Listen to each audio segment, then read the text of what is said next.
Hello everyone. In today's video, I'm beyond excited to talk about one of the biggest superhero comebacks of 2026,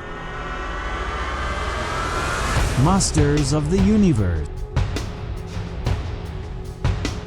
The world of He-Man is returning to the big screen, but this time in a completely new way. Based on Mattel's legendary franchise, directed by Travis Knight,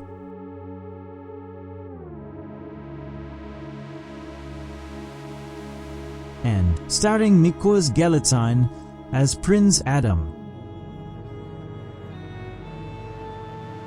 And joining him is Jared Leto in the iconic role of Skeletor. So let's dive in and see what promises this trailer has in store for us.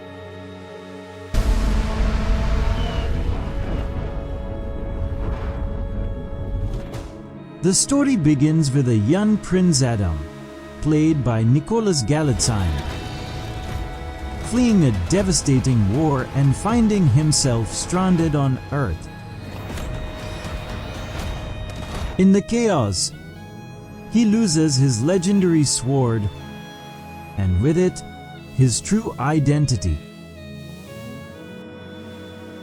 20 years later, a grown Adam must return to Eternia to embrace his destiny and rise as He-Man. But standing in his path is Skeletor, portrayed by Jared Leto, whose dark and evil forces are ready to consume all of Eternia. Let's talk about the casting and characters.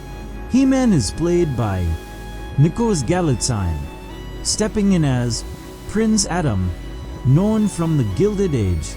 Skeletor is portrayed by Jared Leto, a master of dark villain roles.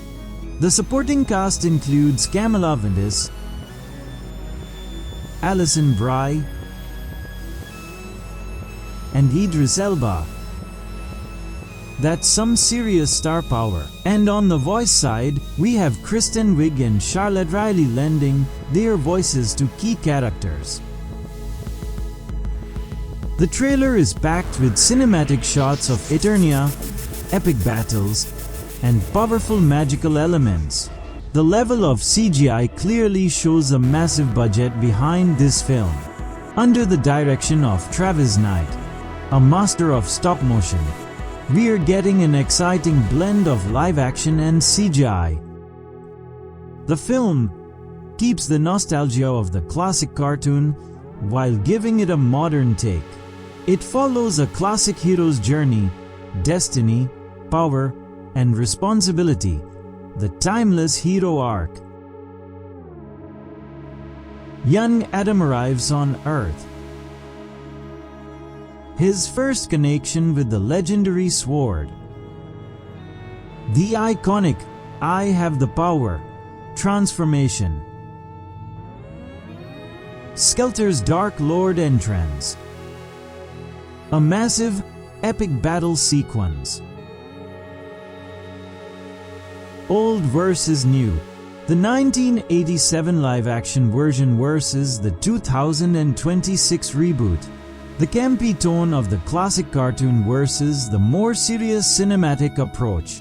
And the nostalgia factor versus a whole new generation of viewers. In terms of success, the film has huge potential. Amazon MGM and Sony Pictures mean massive global distribution. And superhero fatigue? Maybe not, because this is a completely different universe. Based on the trailer, I'm giving this movie an 8.5 out of 10. Who should watch it? Superhero fans, kids of the 80s and 90s, and anyone who loves fantasy. Going to the theater? Definitely yes. And if it's in IMAX, you absolutely should. What do you think? Will this reboot be successful? Let me know in the comments. Don't forget to like, share, and subscribe. Stay tuned for the next trailer review.